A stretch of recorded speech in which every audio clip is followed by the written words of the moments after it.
haleluya, haleluya. Shalom, selamat pagi Bapak Ibu Saudaraku yang kekasih di dalam Tuhan. Jumpa kembali dalam program Kata hari ini bersama dengan Om Jono. Pagi yang luar biasa, pagi yang indah, karena saya percaya di dalam Tuhan Yesus kita adalah orang-orang yang diberkati oleh Tuhan.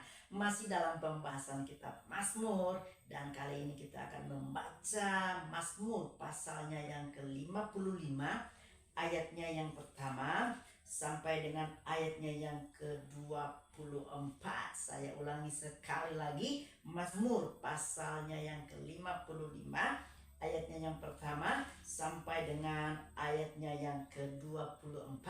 Tetapi sebelumnya kita berdoa. Bapa yang penuh kasih, di pagi yang indah ini hamba bersyukur, bahkan kami semua bersyukur bahwa kami bisa menikmati berkat Tuhan lewat firman Tuhan yang akan dibagikan. Berkati kami semuanya dan kami siap mendengarkannya. Sembuhkan yang sakit, kuatkan yang lemah, dan beri penghiburan bagi yang susah. Karena kami percaya bahwa orang yang berharap dan mengandalkan Tuhan tidak akan kekurangan sesuatu yang baik. Mujizat tetap terjadi dalam nama Yesus. Haleluya, haleluya, amin. Amin, amin.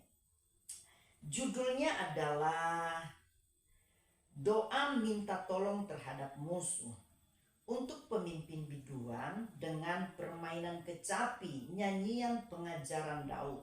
Berilah telinga ya Allah kepada doaku, janganlah bersembunyi terhadap permohonanku. Perhatikanlah aku dan jawablah aku.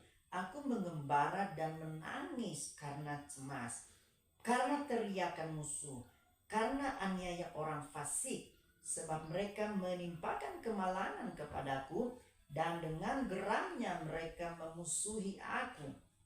Hatiku gelisah, kengerian maut telah menimpa aku. Aku dirundung takut dan gentar, perasaan seram meliputi aku. Pikirku, sekiranya aku diberi sayap seperti merpati, aku akan terbang dan mencari tempat yang tenang.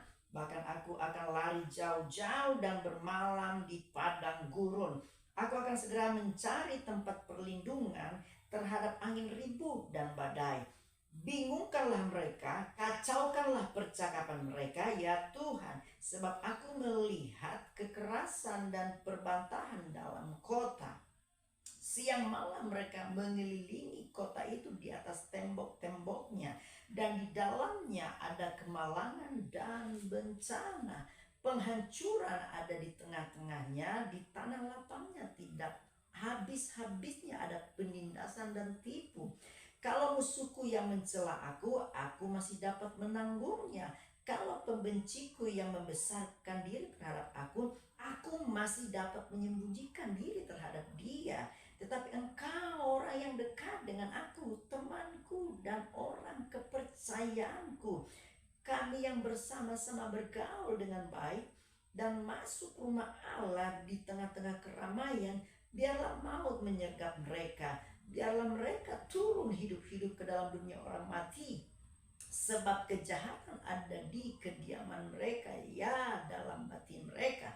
Tetapi aku berseru kepada Allah, dan Tuhan akan menyelamatkan aku. Di waktu petang, pagi dan tengah hari aku cemas dan menangis, dan ia mendengar suaraku. Ia membebaskan aku dengan aman dari serangan terhadap aku. Sebab berduyun-duyun mereka melawan aku. Allah akan mendengar dan merendahkan mereka. Dia yang bersemayam sejak purbakala, karena mereka tidak berubah dan mereka tidak takut akan Allah.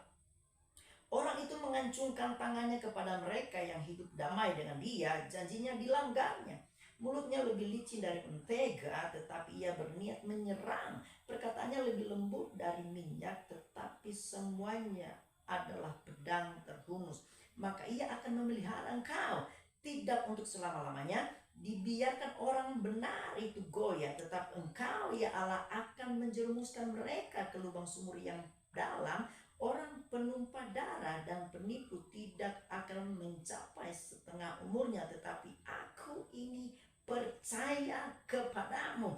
ayatnya yang paling terakhir dan di bagian C disitu dikatakan, tetapi aku ini percaya kepadamu. Wow, luar biasa. Daud menyadari betul ketika dia diperhadapkan dalam masalah, dalam tekanan, dalam kondisi yang tidak memungkinkan, bahkan tidak enak untuk dia nikmati, tetapi dia masih bisa berkata, aku ini percaya kepada Tuhan.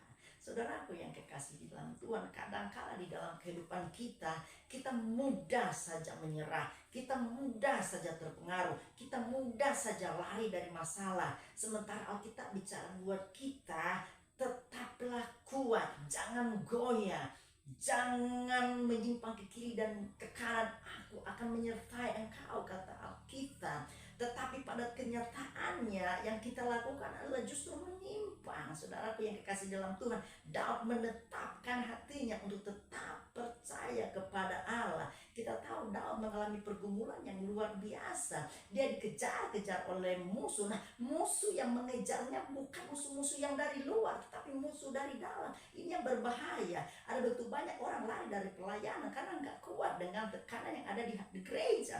Ada banyak orang lari dari pelayanan karena dia nggak kuat dengan hal-hal yang terjadi di gereja. Ada banyak orang lari dari pelayanan. Kenapa? Karena dia punya masalah dengan orang-orang yang di gereja. Saudaraku yang kekasih dalam Tuhan, Daud menyadari betul bahwa siksaan yang paling menyakitkan ketika orang dalam menyerang kita. Dengar baik-baik, siksaan yang paling mendalam di dalam kehidupan Raja Daud adalah orang-orang yang dia percayai justru menyerangnya.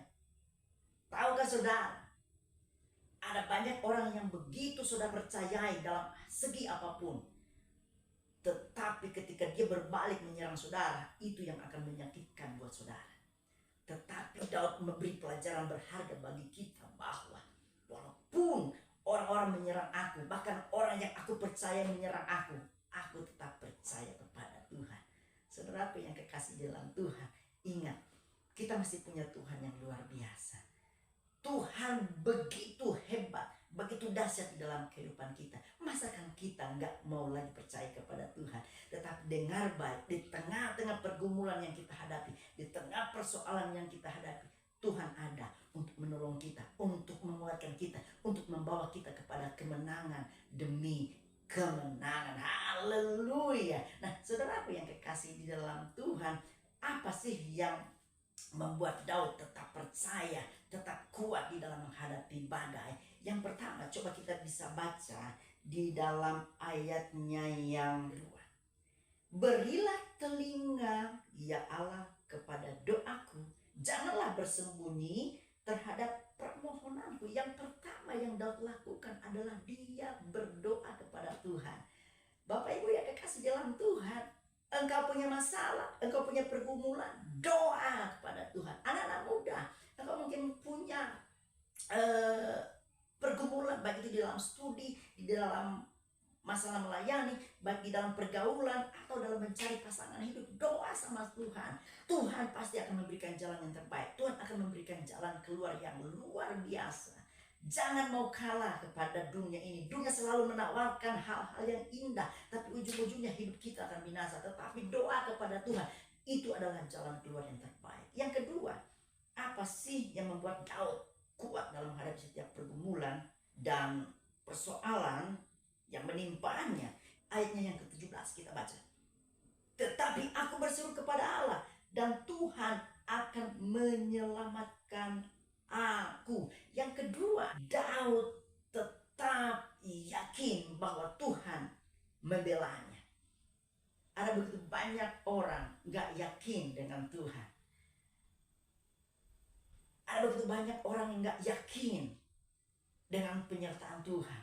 Itu sebabnya jangan heran ada orang-orang yang sudah mengaku dirinya Kristen tiba-tiba undur dari pelayanan dengan alasan saya sudah berdoa bertubi-tubi, saya sudah berdoa berkali-kali, tapi sampai sekarang doa saya kok belum dijawab oleh Tuhan. Hey, kita bicara buat kita, tetaplah semangat, tetaplah kuat. Mungkin doa kita belum terjawab, tetapi Tuhan menyertainya, Tuhan mendengarnya, dan Tuhan tetap akan memberkati. Bukankah hari-hari ini kita masih bisa bernafas itu karena berkat Tuhan? Coba pikirkan itu. Ya. Tetap yakini apa yang engkau doakan bahwa engkau telah menerimanya. Kalau engkau butuh bantuan doa, jangan takut untuk minta bantuan doa dari hamba-hamba Tuhan. Kalau engkau butuh mujizat, minta kepada Tuhan yang memberi mujizat. Amin, saudara. Jangan malu untuk bertanya. Jangan malu untuk meminta pertolongan daripada Tuhan. Karena Tuhan ada untuk menguatkan Bapak Ibu Saudara, anak-anak muda sekalian, untuk tetap berharap kepada Tuhan. Dan yang ketiga, yang terakhir, bagaimana Daud bisa kuat dalam menghadapi tantangan dan pergumulan hidupnya. Ayatnya yang ke-24. Tetapi engkau ya Allah akan menjerumuskan mereka ke lubang sumur yang dalam. Orang penumpah darah dan penipu tidak akan mencapai setengah umurnya. Tetapi aku ini percaya kepadamu. Yang ketiga adalah dia tetap percaya kepada Tuhan. Ya. Dia tetap beriman kepada Tuhan. Meskipun apa yang dia doakan tidak persis seperti apa yang dia harapkan. Tetapi dia tetap percaya. Kadangkala yang membuat kita tidak percaya dan tidak yakin akan doa kita adalah pikiran kita. Makanya Alkitab bicara buat kita pada ayatnya yang ke-7.